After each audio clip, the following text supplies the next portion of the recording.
Secretary engineer Arifur Rahman Khan এবং উপস্থিত বিশেষ এলাকার মানুষ অক্লান্ত পরিশ্রম করে এই পর্যায়ে নিয়ে এসে এই অন্ধকার এলাকাকে আলোকিত করেছেন।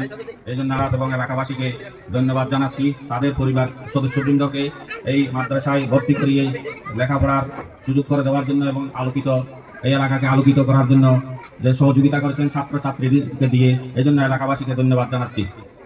এবং আমাদের মাঝে যারা আজকে উপস্থিত হয়েছেন ওনারা শুধু চুনতির গৌরব না, ওনারা চট্টগ্রাম এবং আন্তর্জাতিক পর্যায়ে ওনাদের অনেক অবদান আছে।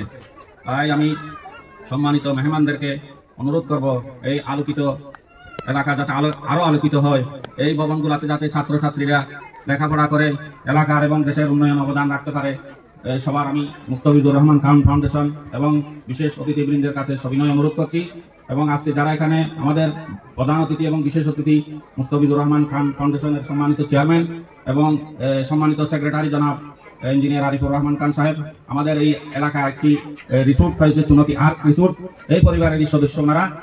আর আমি বিশেষভাবে ধন্যবাদ জানাচ্ছি এই প্রতিষ্ঠানের সম্মানিত শিক্ষকবৃন্দ, সম্মানিত হতিব মহোদয় এবং এলাকাবাসীকে এই সুন্দর আয়োজন করার জন্য উদ্যোগ নেওয়ায়, এবং মাহমুদ জামান খান, ফয়েজ খান সহ যারা এই অনুষ্ঠানের জন্য শ্রম দিয়েছেন, সময় দিয়েছেন, টাকা পয়সা দিয়ে সহযোগিতা করেছেন, সবাইকে ধন্যবাদ জানাচ্ছি।